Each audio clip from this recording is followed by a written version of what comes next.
নমস্কাৰ বন্ধু বান্ধৱীসকল, মই ৰঞ্জনা সোণোৱালে মোৰ অন্য এটা ভিডিঅ'লৈ আপোনালোকক স্বাগতম জনাইছোঁ।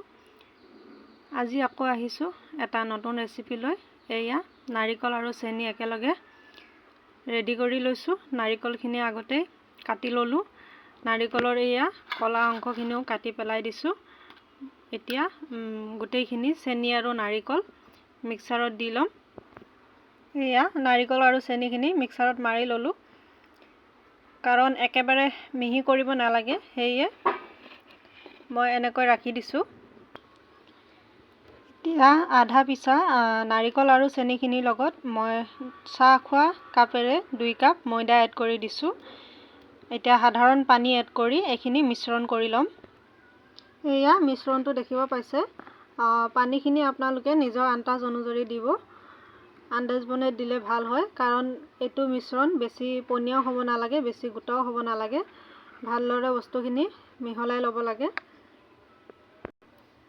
এয়া মিশ্ৰণখিনি মোৰ সম্পূৰ্ণ হৈ গৈছে, দেখিছে। এনেকুৱা জোখতে ল'ব আপোনালোকেও, তেতিয়া বনাবলৈও ভাল হয় আৰু খাবলৈও ভাল হয়। পানী বেছি হ'লেও বেয়া লাগে।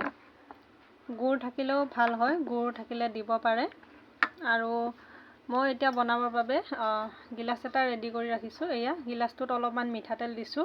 আপোনালোকে ৰিফাইন তেলো দিব পাৰে, কাৰণ গিলাচটোত দি পেলাই বনাম, লাগি নধৰিবৰ বাবে এনেদৰে মিঠাতেল অলপ দিছোঁ। গোটেই গিলাচটোত অলপ সানি ল'ম। এতিয়া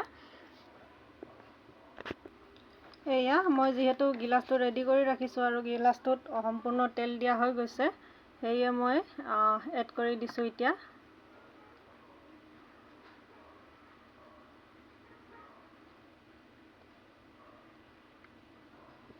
একেবাৰে গিলাচটো ফুল কৰি দিব নালাগে, কাৰণ যেতিয়া পিঠাটো সিজি যাব গিলাচটো তেতিয়া ভৰ্তি হৈ যাব নিজে।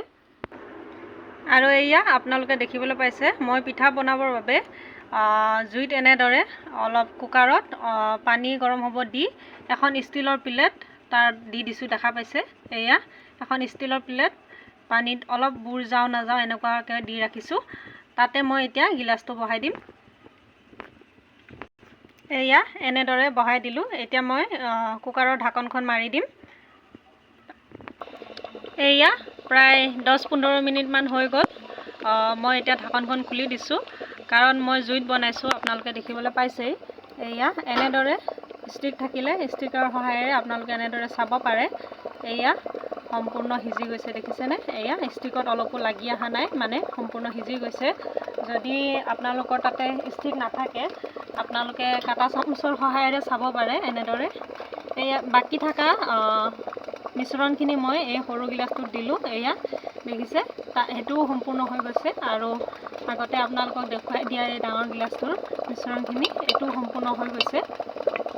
মই উলিয়াই পেলাই প্লেটত কাটিং কৰি দেখুৱাম।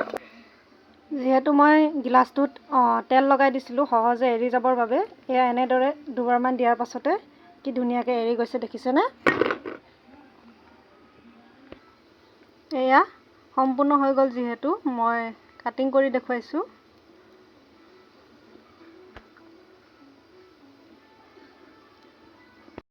এয়া পিঠাটো সম্পূৰ্ণ হোৱাৰ পিছত আপোনালোকেও কেতিয়াবা বনাই খাই চাবচোন, বহুত টেষ্টি হয়।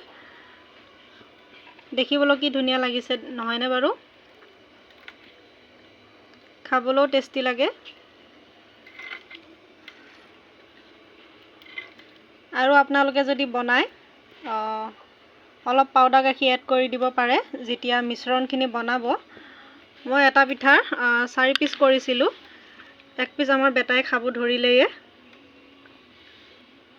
যিহেতু টেষ্টি হয়, সৰু বাচ্ছাবিলাকে খায়ো ভাল পায়, নাৰিকল চেনি দিয়া থাকে।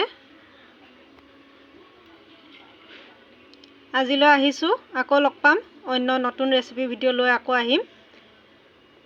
যিসকলে মোৰ ভিডিঅ'টো শেষলৈকে চালে তেখেতসকলক বহুত ধন্যবাদ জনাইছোঁ।